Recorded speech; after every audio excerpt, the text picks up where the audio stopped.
First week, I saw people with scooters, skateboards, and I thought like, oh man, look at them, they just go right by me.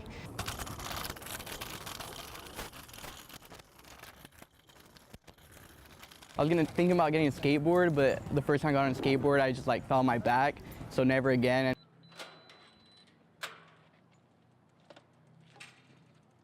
It looks cooler than a bike, and it's easier to carry, so I could bring it inside my classroom and I don't have to worry about it getting stolen or something.